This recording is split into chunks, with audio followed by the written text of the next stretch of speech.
दोस्तों आदाब नमस्कार सत श्री अकाल। आपका बहुत स्वागत है आपके अपने शो दानिश की जुबानी में। आज की कहानी है कर्नाटक की राजधानी बेंगलुरु से। एक फिल्म आई थी अजय देवगन की दृश्यम, और उसके बाद दृश्यम 2 दोनों ही सुपर डुपर हिट रही।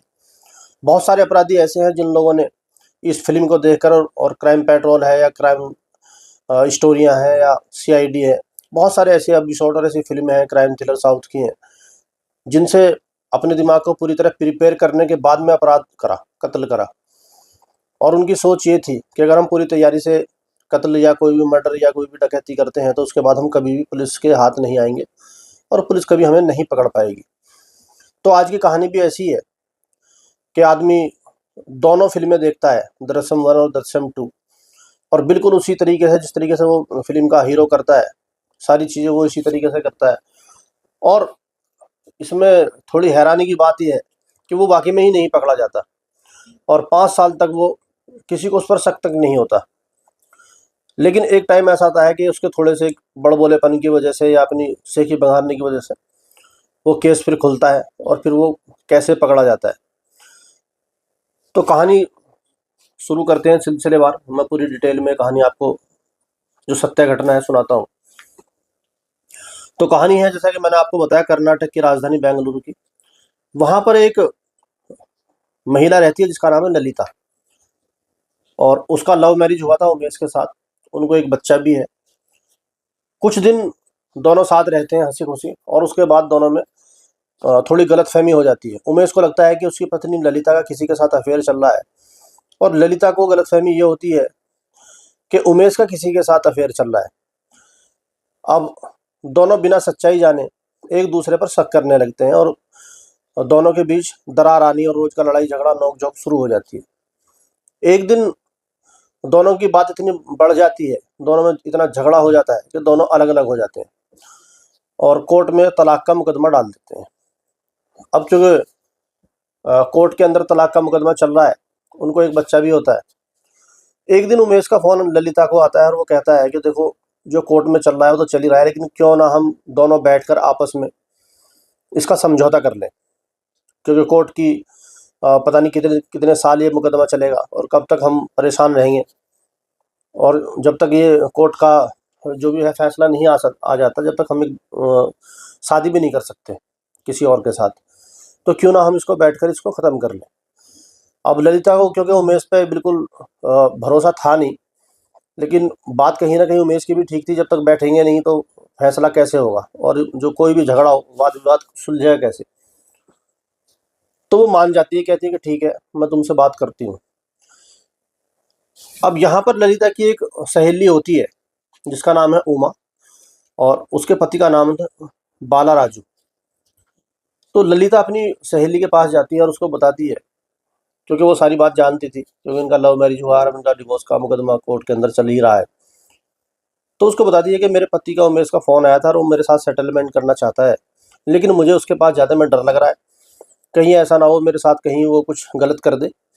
तो मैं तुम्हें अपनी लाइव लोकेशन दे रही हूँ और तुम मुझे बार बार फ़ोन करती रहना, और तुम मुझे एक दिन के लिए अपनी स्कूटी दे दो, मैं उससे मिल के आ जाऊँगी, और हो सकता है क्योंकि मुझे भी ये ख़त्म ही करना है। तो उमा अपनी स्कूटी ललिता को दे देती है, और ललिता उस स्कूटी पर अपने पति उमेश के पास चली जाती है। पूरा दिन बार बार वो हर दूसरे तीसरे घंटे उमा ललिता को फ़ोन करती रहती है और पूछती रहती है कि सब कुछ ठीक है या नहीं है। लेकिन जैसे जैसे शाम होती है, करीब 60 किलोमीटर दूर जाकर वो जो लाइव लोकेशन थी वो बंद हो जाती है। अब ये देखकर उमा थोड़ी घबराती है, वो एकदम से वापस फ़ोन करती है ललिता को, तो उसका मोबाइल स्विच ऑफ होता है, क्योंकि अब ललिता ने पहले ही उसको बता दिया था कि मुझे उमेश पर शक है। अब वो इंतज़ार करती है, और उसके बाद वो अपने पति बाला राजू को फ़ोन करती है और बताती है कि मेरी सहेली ललिता आई थी और वो स्कूटी लेकर गई है, और उसने लाइव लोकेशन भी भेजी थी, पूरा दिन मेरी उससे बात भी हुई है, लेकिन करीब 60 किलोमीटर दूर जाकर उसकी जो लाइव लोकेशन है वो बंद हो गई है, और मैं फ़ोन कर रही हूँ तो उसका फ़ोन भी नहीं उठ रहा है। अब क्योंकि उसको पता था कि वो अपने पति उमेश के पास गई है, तो उसके पास उमेश का भी नंबर था, तो वो उमेश को फ़ोन करती है उमा। उमेश पहले फ़ोन नहीं उठाता, और फिर वो फ़ोन उठाकर कहता है कि हाँ वो मेरे साथ ही है और हम आ जाएंगे, तुम घबराने की ऐसी कोई बात है नहीं। अब करीब 8:15 बजे उमेश स्कूटी लेकर, जो उमा की स्कूटी थी वो लेकर उमा के घर पर आता है और उसको चाबी देता है। वो पता करती है कि मेरी सहेली ललिता कहाँ पर है, तो वो कहता है कि वो मैंने उसको बस स्टैंड पर उतार दिया है और वो अपने घर चली गई है। अब वो कहती है कि उसका मोबाइल स्विच ऑफ क्यों आ रहा है, और वो यही बताता है कि उसकी बैटरी डाउन हो गई थी और वो सुबह को आपसे बात कर लेगी। अब वो ये कहकर वहाँ से चला जाता है, लेकिन उसके दिमाग में ये बात रहती है कि जिस तरह की क्वेश्चनिंग उमा और उसके पति बाला राजू उससे कर रहे थे, वो सारी उसके दिमाग में कहीं न कहीं अटक जाती हैं। अब वो वहाँ से चला तो जाता है, लेकिन उसके बाद फिर उसका वापस फ़ोन आता है बाला राजू के पास, और वो उसको जाकर बताता है, फ़ोन पे बताता है कि देखो, जो मेरी पत्नी है ललिता, मैंने उसका खून कर दिया है और मैंने उसकी जो शव है, बॉडी है, उसको मैंने जंगल में ठिकाने लगा दिया है। और तुम अपनी पत्नी से कहो कि जो लाइव लोकेशन उसके मोबाइल के अंदर है, उसको वो डिलीट कर दे। तुम्हारी स्कूटी तुम्हारे पास आ चुकी है और तुम ज़्यादा होशियारी ना दिखाओ, क्योंकि मैंने एक कत्ल पहले कर ही दिया है, तो मेरे लिए दूसरा कत्ल या तीसरा कत्ल करना इतना भारी नहीं है, क्योंकि सज़ा जब मुझे एक कत्ल की होगी तो 2 की 3 की भी हो ही जाएगी। तो तुम इसमें ज़्यादा हाथ पैर मत मारो, मैंने सारी बात साफ करके मैं तुम्हें बता रहा हूँ, और अगर तुमने कुछ भी ऐसा करा तो मैं तुम दोनों की भी हत्या कर दूंगा। अब ये सुनकर जो बाला राजू, उसके हाथ पैर फूल जाते हैं कि एक आदमी अभी अभी एक मर्डर करके आया है और सीधा हमें भी मारने की धमकी दे रहा है, और अब हम क्या करें। अब वो अपनी पत्नी से सारी बातें बताता है और दोनों में एक तरीके से मशवरा होता है कि क्या करा जाए, क्योंकि अगर वो पुलिस को नहीं बताते हैं तो कहीं ना कहीं इनडायरेक्टली वो कत्ल में वो भी शामिल हो जाएंगे, और अगर बताते हैं तो जाहिर सी बात है उसकी बात भी ठीक है, क्योंकि उसने एक मर्डर कर रखा है और वो दूसरा तीसरा भी कर सकता है, तो एक तरीके से अपने बच्चों को और अपनी जान को भी खतरा है। और दूसरा ये भी है कि अगर हम पुलिस को बता देते हैं और पुलिस उसको उठा लेती है और वो साबित नहीं हो पाता है, या उसको जमानत मिल जाती है साल 2 साल बाद, जैसा कि हमारे सिस्टम का है ही, तो बाहर आने के बाद भी हमें कोई नुकसान पहुंचा सकता है, और जेल के अंदर भी वो किसी को सुपारी दे सकता है हमारी, या कुछ भी ऐसा हो सकता है। तो हमें पूरी तरीके से, अगर हम पुलिस के पास जाते हैं तो हर तरीके से आज से लेकर 10-20 साल तक हमें खतरा बना रहेगा। अब वो बड़ी कशमकश में, बड़ी पेशोपेश में पड़ते हैं कि करें तो करें क्या, क्योंकि एक आदमी बिल्कुल डायरेक्ट धमकी दे रहा है और उसने वाकई में हत्या करी भी है, क्योंकि उनकी वो सहेली थी। अब एक आम आदमी को इस सिचुएशन में सही फैसला लेने लेने के लिए एक बहुत बड़ा कलेजा चाहिए वाकई में। एक डर, एक अपने परिवार, अपने बच्चों का डर, और एक सही गलत सारी चीज़, मतलब वो बहुत परेशान होते हैं और बहुत सोचते समझते हैं, लेकिन वो सुबह को एक बड़ा दिल लेकर और एक बड़ा फैसला लेकर ये डिसाइड करते हैं कि हमें पुलिस को बताना चाहिए और जो होगा देखा जाएगा। और वो एक तरीके से अपनी जान हथेली पर रखकर पुलिस स्टेशन पहुंचते हैं, और वहां पर जाकर वो वहाँ सारी बात पूरी डिटेल में पुलिस को बताते हैं। अब ये सुनकर पुलिस हैरान रह जाती है कि ऐसा कैसे है, मतलब कोई भी आदमी है, अ, अगर वो ये चीज़ करता है तो वो किसी को बताएगा नहीं, लेकिन यहाँ पर उसकी बताने की मजबूरी ये थी कि उसके पास लाइव लोकेशन थी और वो स्कूटी उसके पास थी। अगर वो ये दोनों करते हैं, उसको ये समझ में आ गया था कि ये दोनों मुझे पकड़वा सकते हैं, क्यों ना मैं इनको धमका दूँ। अब क्योंकि पुलिस के पास पूरी डिटेल थी, पुलिस जाती है और उमेश को वहाँ से उठाती है, और उठाने के बाद अपने तरीके से उससे पूछताछ करती है। तो पहले वो मना करता है कि जी नहीं, हम दोनों के अंदर बात हुई थी, हम लेकिन हमारी बात बनी नहीं। उसके बाद मैंने उसको बस स्टैंड पर छोड़ दिया।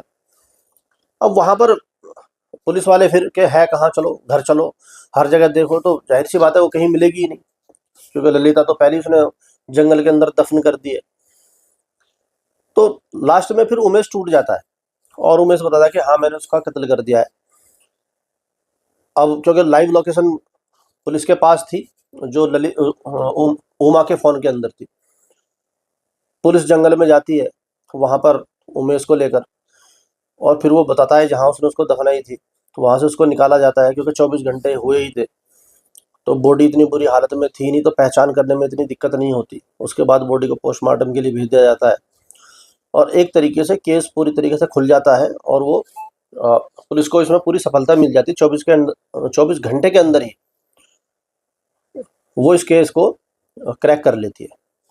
लेकिन जो थाने के एसएचओ हैं, जो कोई भी पुलिस ऑफिसर अगर ज़हीन दिमाग है, तेज़ दिमाग है और एक उनका अपना तजर्बा भी होता है, क्योंकि रोज़ उनका अपराधियों से पाला पड़ता है, कुछ ऐसे क्वेश्चन थे जो दरोगा साहब के दिमाग में अटक रहे थे। भले ही बॉडी भी मिल चुकी है और उसके बताए जगह पे मिली है, लाइव लोकेशन है और उसने कबूल भी कर लिया है, तो कोर्ट में भी वो बच नहीं सकता अब, क्योंकि हर तरीके के सबूत जो एसएचओ साहब है उनके पास थे। लेकिन एक दो क्वेश्चन उनके पास थे और वो कहीं ना कहीं उनके दिमाग को टच कर रहे थे।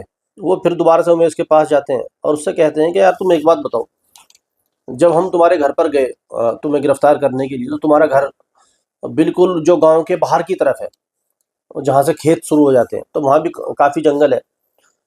तो तुम अगर चाहते तो उसको, ललिता को मारकर वहाँ पर भी दफना सकते थे।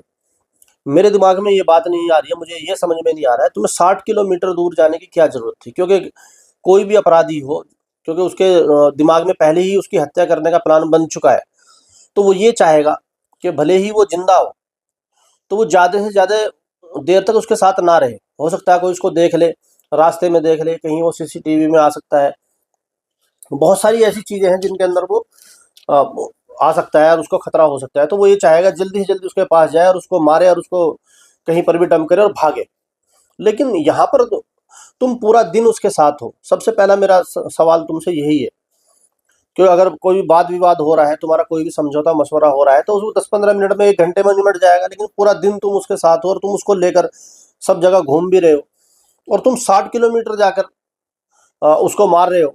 अगर तुम्हें कोई मशवरा करना तुम अपने घर पर कर सकते थे, किसी रेस्टोरेंट में कर सकते थे, सारी चीज़ें। लेकिन ये मेरी समझ में ये नहीं आ रहा कि इतने सारे सीसीटीवी कैमरों के अंदर 60 किलोमीटर में कितने सारे कैमरे होंगे, कुछ मार्केटें होंगी, बाजार होंगे, तो वहां पर ले जाकर तुमने उसकी हत्या क्यों करी। अब उमेश कहता है कि देखो ऐसा कुछ है नहीं, ना ही मेरा मारने का इरादा था, ये तो बस मेरी उससे बात नहीं बनी और उसने मेरे साथ बदतमीजी करी और मुझे गुस्सा आया और मैंने उसको वहां पर मार दिया। और लेकिन मारने से पहले उसने मुझे बता दिया कि मैंने लाइव लोकेशन भेज रखी है और मेरे पास जो स्कूटी है ये उमा की है।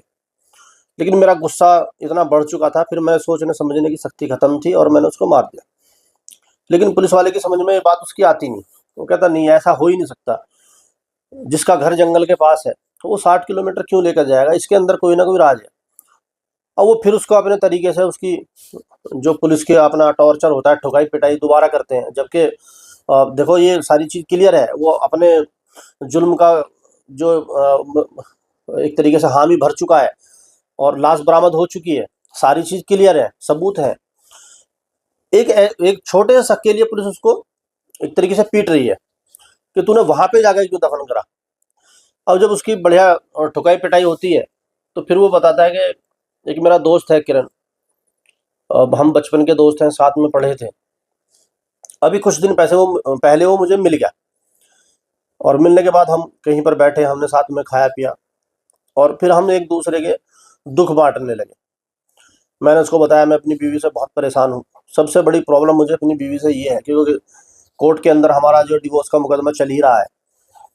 अब जज का फैसला पता नहीं क्या है, पता नहीं कितने हजार रुपए महीना खर्चे के बांध दे वाइफ के, या फिर कितनी उसको पैसे देने के लिए जो एनी मनी है वो पता नहीं कितने लाख रुपए दे दे, और मैं वो कहाँ से लाऊंगा। और ये सारी चीज़ क्योंकि मेरी इतनी सैलरी है या मेरी जो कमाई है इतनी है, वो इतनी वहाँ पर जानी शुरू हो जाएगी क्योंकि बच्चा उसके पास है। तो मतलब कुल मिलाकर वो जो भी कोर्ट का फैसला था उसके लिए पूरी तरह उसका जो दिमाग है प्रिपेयर नहीं था, उसके लिए तैयार ही नहीं था। ना ही वो पैसे दे सकता था, ना ही वो उसको खर्चा दे सकता था। तो कहता कि कभी भी अगर कोर्ट का फैसला आ गया तो मैं और बुरे तरीके से फंस जाऊंगा, तो मैं क्या करूं। तो यहाँ पे उसको ये पता था कि किरण की भी ने भी इसी तरीके से लव मैरिज करा था और उनको भी एक बच्चा था करीब 5 साल पहले, और किरण भी बिल्कुल इसी तरीके से अपनी बीवी से परेशान था। तो वो किरण से कहता है कि तुमने ऐसा क्या करा जो तुम मतलब इतना आनंद ले रहे हो, तो अपनी जिंदगी को एंजॉय कर रहे हो और तुम्हारी पत्नी तुम्हें छोड़कर चली गई। अब वो सारी बात उसको बताता है। यहाँ पर जो किरण है थोड़ी अपनी शेखी बघारता है और कहता है कि देखो मैंने अपनी पत्नी का कत्ल कर दिया, और एक बहुत घना जंगल है, उस जंगल का वो नाम बताता है। और वहाँ पर बिल्कुल, क्योंकि बिल्कुल जो जहाँ पर शेर, हाथी वगैरह रहते हैं, इस तरह का बिल्कुल जो असली जंगल होता है वो है। और वहाँ पर कोई नहीं जाता। अगर तुम्हें अपनी बीवी से छुटकारा चाहिए, तुम उसको मार कर उसी जंगल में जाकर दफन करना, क्योंकि 5-6 साल हो चुके हैं, पुलिस मुझे नहीं पकड़ पाई, तो तुम्हें क्या पकड़ेगी, और मैं अपनी ज़िंदगी को एन्जॉय कर रहा हूँ। अब यहाँ पर उमेश को लगता है कि ये सही है, और वो बिल्कुल ऐसे ही करता है, अपनी पत्नी को ले जाकर उसी जगह जाकर दफना देता है। अब पुलिस जो दरोगा है, वो कहते हैं कि यार ऐसा कैसे हो सकता है, 5 साल एक किसी ने कत्ल करा, और 5 साल तक नहीं तो बॉडी मिली, चलो ठीक है, बॉडी नहीं मिली, उसने जंगल में दफना दी, लेकिन जो उसके परिवार वाले हैं, उन लोगों ने एफआईआर कराई होगी, तो पुलिस ने कुछ तो हाथ पैर मारे ही होंगे, लेकिन यहाँ पे ये बता रहा है कुछ भी नहीं हुआ है। तो अब ये जो सवाल है, उनको एक तरीके से कचोटने लगता है, और वो फाइनल करते हैं कि अब किरण से जाकर मिला जाए। वो किरण को जाते हैं, किरण के पास उसको उठाते हैं, और वो कहता है कि जी नहीं, ऐसा कुछ नहीं है, मैंने तो ऐसे ही बोल दिया था। कहते हैं कि चलो ठीक है, तुमने ऐसा बोल दिया, तुम्हारी बीवी है कहाँ, हमें तुम्हारी बीवी से मिलना है। तो वो कहता है कि वो अपने प्रेमी के साथ भाग गई। तो कहते हैं ठीक है, तुमने गुमशुदा की एफआईआर कराई होगी। कह रहा जी मैंने कराई है, फला थाने में मैंने एफआईआर कराई थी कि मेरी बीवी जो है भाग गई है। पुलिस जो एसएचओ, उन्होंने कहा चलो ठीक है, तुम्हारी जो ससुराल है वहाँ पर क्या हुआ, क्योंकि 5 साल हो चुके हैं, तुम वहाँ पर गए, तुमने जाकर पूछा, आई नहीं आई, क्या हुआ। कि जी मैं, मेरी उनसे भी बात होती रहती है, जो मेरी सास है वो जिंदा है, और वो वहाँ पर भी नहीं आई है। अब पुलिस उसकी बात सुनकर, क्योंकि जो उमेश है उसने सारी बात पुलिस को बताई थी, तो किरण को वो लॉकअप में बंद करते हैं, और उसके बाद सीधा उसकी ससुराल पहुँचते हैं। वहाँ पर जाकर कहते हैं तुम्हारी बेटी कहाँ पर है। तो जो किरण की सास थी, वो कहती हैं कि वो मेरा दामाद आया था किरण, और उसने बताया कि उसको किसी और से प्यार हो गया था, क्योंकि पहले उसको किरण से प्यार हुआ, तो किरण के साथ उसकी शादी होगी, उसको एक बच्चा भी था। और एक दिन वो आया और उसने कहा कि वो किसी और के साथ प्यार में पड़ गई है, और वो मुझे छोड़कर चली गई है। तो पुलिस वाले कहते हैं कि मतलब तुमने उसका कहना मान कैसे लिया, क्या तुम्हें पुलिस के पास नहीं जाना चाहिए, तुम्हें एफआईआर नहीं करनी चाहिए थी। तो बताती है कि एफआईआर भी मेरे दामाद ने कर दी थी, किरण ने, और उसने मुझे बताया था कि पुलिस उसको ढूंढ रही है, और मैं पुलिस को फॉलो भी कर रहा हूँ, मैं थाने जाता हूँ और पता करता हूँ क्या हुआ, लेकिन वो कहीं मिल नहीं रही है। और पुलिस भी बोल रही है कि क्योंकि वो दोनों बालिग हैं, अपनी मर्जी से गई है, तो पुलिस का जो रवैया है थोड़ा ढुलमुल है, मतलब ये झूठ बोलता है वो अपनी सास से। तो यहाँ पर पुलिस सास से एक क्वेश्चन करती है कि तुम्हें कोई ऐसी एफआईआर उसने दिखाई है तुम्हारे दामाद ने, तो कोई भी अगर एफआईआर लिखी जाती है तो उसकी एक कॉपी जो एफआईआर लिखाने के लिए जा रहा है उसको भी दी जाती है। तो वो कहती हाँ, मेरे दामाद ने एक मुझे जो एक तहरीर थी वो मुझे दी थी। तो पुलिस वाले कहते हैं तुम उसको मुझे हमें दिखाओ। और वो ढूंढती है और एक कागज लाती है, वो पेपर लाकर वो एसएचओ के हाथ में रखती है कि ये लो। अब वो उसको पढ़ते हैं, देखते हैं, तो उनको देखते ही वो समझ में आ जाता है कि वो जो तहरीर है वो नकली है। मतलब जो पुलिस की एक लैंग्वेज होती है, जिस तरीके से सारी चीज़ें लिखी जाती है और पुलिस उस पर फिर रिसीविंग देती है, तो वो चीज़ वो थी नहीं। अब वो उस कॉपी को लेते हैं और वापस किरण के पास आते हैं और उससे कहते हैं कि तुमने क्या करा है, तुम्हारी पत्नी है नहीं और तुम बता रहे हो वहाँ पे तुमने एफआईआर करी है। वो कहता है कि जी मैंने तो जो गुमशुदगी की जो तहरीर दे रखी है। तो पुलिस उस तहरीर को लेकर उस थाने में जाती है जहाँ पे किरण बताता है, और वहाँ पर जाकर, क्योंकि 2019 के करीब का ये मामला होता है उसका, तो वहाँ पर वो जाता है, और जाने के बाद 2019 का रजिस्टर चेक करे जाते हैं, तो पता लगता है कि वहाँ तो ऐसी कुछ एफआईआर हुई नहीं है। अब पुलिस फिर किरण के पास जाती है, क्योंकि वो उन्हीं के लॉकअप में था वो, और उनसे जाकर पूछती है कि वहाँ पे तो ऐसी कोई रिपोर्ट है नहीं। कहता जी नहीं, वहाँ पे जो पहले पुलिस वाले थे वो चेंज हो चुके हैं, उनका ट्रांसफ़र हो चुका है। वो बताते हैं कि कितना भी ट्रांसफ़र हो जाए, लेकिन रजिस्टर तो थाने में ही रहता है, और उस थाने रजिस्टर के अंदर ऐसा कोई एफआईआर तुम्हारी है नहीं, कोई तहरीर तुमने लिखवाई नहीं है वहाँ पे। तो बताता है कि फिर वो एक तरीके से झूठ बोला कि मैं अपने 2 दोस्तों को लेकर वहाँ पर गया था, और इस चीज़ के गवाह मेरे 2 दोस्त हैं। पुलिस कहती है ठीक है। वो उन 2 दोस्तों को भी पुलिस उठा लाती है और उनसे पूछताछ करती है। वो कहते हैं कि हम तो कभी थाने गए ही नहीं। ज़ाहिर-सी बात है, एक मर्डर का केस है जिस पर, तो कोई भी दोस्त कितनी भी गहरी दोस्ती हो, तो उसका साथ मर्डर के काम में नहीं देगा। तो दोनों दोस्त मना करते हैं कि हम कभी गए ही नहीं, और थाने तो हम कभी भी नहीं गए उसके साथ। अब पुलिस किरण की कुटाई शुरू करती है कि तूने बहुत घुमा लिया, जो भी तू बात तूने कही हमने सारे तेरे क्वेश्चन को क्रॉस वेरीफाई करा है। ना ही तूने एफआईआर करी है और ना ही तेरे दोनों दोस्त वहां पर गए हैं। और जो तूने अपनी सास को दी है ये भी जाली है, और तेरी पत्नी भी नहीं है। इसका सीधा सा मतलब ये है कि पत्नी की तेरी हत्या हो चुकी है। अब तू ये बता कि वो है कहाँ। अब जब उसकी बड़े तरीके से अपने तरीके से पुलिस उससे पूछती है तो वो बताता है। फिर अब वो जो उसकी कहानी सामने आती है वो बड़ी दिलचस्प थी। वो कहता है कि फिल्म मैंने देखी थी अजय देवगन की दृश्यम। तो उसके अंदर जो अजय देवगन है फिल्म का हीरो, वो एक मर्डर करता है और उसको जाकर एक कंस्ट्रक्शन चलता हुआ होता है थाने का। तो जो कमरे की बाउंड्री होती है, जो हॉल की बाउंड्री होती है, तो बिल्कुल बीच में जाकर उस सब को वो दबा देता है। लेकिन उसको ये पता होता है कि कभी ना कभी ये खुद सकता है या यहाँ पर कोई ऐसा टैंक बन सकता है। तो वो एक ऑफिस बिल्कुल उसके थाने के सामने लेता है और उस पर सीसीटीवी कैमरा बिल्कुल थाने की तरफ लगाता है। और उसकी हमेशा ये नज़र रहती है हीरो की कि कभी भी उसके अंदर अगर ऐसा कंस्ट्रक्शन चल रहा है तो मतलब एक तरीके से वो नज़र रखता है। तो यहाँ पे ये किरण क्या करता है, अपनी पत्नी को मारता है और उसको फिर स्कूटी पे 60 किलोमीटर दूर, क्योंकि 60 किलोमीटर दूर तो वो ललिता के घर से था, उसके घर के से इतनी डिस्टेंस उसका नहीं था। तो वो जंगल में ले जाकर उसको दफना देता है। लेकिन हर महीने वो उस कब्र पर जाता है और उसको हर महीने चेक करता है कि वहाँ पर कोई ऐसा कंस्ट्रक्शन तो नहीं चल रहा है, कोई ऐसी बिल्डिंग तो नहीं बनने वाली है।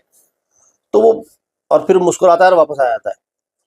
तो करीब 1.5 पौने 2 साल तक वो हर महीने उस कब्र पर जाता रहा और जाकर देखता रहा वहाँ किसी तरह कोई कंस्ट्रक्शन तो नहीं है।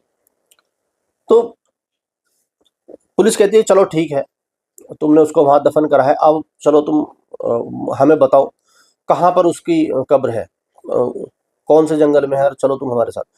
अब वो पुलिस को बताता है कि देखो मैंने उसको वहाँ पर दफनाया तो था, लेकिन अब वो वहाँ पर भी नहीं है। अब पुलिस बड़ी शौक होती है, कहती है वहाँ पर क्यों नहीं है, वहाँ पर क्या हुआ। तो वो पुलिस को बताता है कि क्योंकि तभी दृश्यम 2 रिलीज हुई थी जो बहुत सुपर डुपर हिट रही है। तो कह रहा था फिर दोबारा जो दृश्यम 2 जो रिलीज हुई तो उसके अंदर क्या हुआ कि उस जंगल जो थाना है उसके अंदर वो खुदाई होती है, कंस्ट्रक्शन चल रहा है और वहाँ पे लाश बरामद हो जाती है। तो मुझे लगा कि कहीं मेरी भी लाश बरामद हो, मेरी पत्नी की भी लाश वहाँ से बरामद ना हो जाए। तो मैं वहाँ वॉच तो रख ही रहा था, मैं हर महीने वहाँ पे जा ही रहा था। तो एक दिन क्या हो रहा था कि वहाँ पे कुछ नपाई वगैरह हो रही थी, सरकारी अधिकारी वहाँ पर थे जहाँ पर उसने अपने पत्नी को दफनाई थी। और वो अपना उनके पास जाता है और बड़ी मासूमियत से पूछता है भाई यहाँ पर क्या हो रहा है। तो वो बताते हैं कि जंगल से हाथी आते हैं और जंगली जानवर आते हैं और वो बस्ती में चले जाते हैं और वहाँ पर जाकर लोगों को खतरा है। तो यहाँ पर हम एक बाउंड्री वॉल बना रहे हैं, मतलब पिलर गाड़ेंगे और एक दीवार बनाएंगे और एक वहाँ पर एक नाला बना देंगे जिससे हाथी गांव में ना आ पाए। और इत्तेफाक से वो जहाँ पर निशान लगा रहे थे उसी की जद में वो कब्र आ रही थी जहाँ पर उसने अपनी पत्नी ललिता को दफना रखा था। अब वो फिर वही फिल्म के हीरो की तरह वहाँ पर रात को जाता है और वो उस कब्र को खोदता है और उसके अंदर क्योंकि 1.5 पौने 2 साल हो चुके थे तो वहाँ उसकी हड्डियाँ मिलती हैं, उसकी पत्नी की खोपड़ी है, हड्डी है, जबाड़ा है, जो दांत वगैरह मिलते हैं।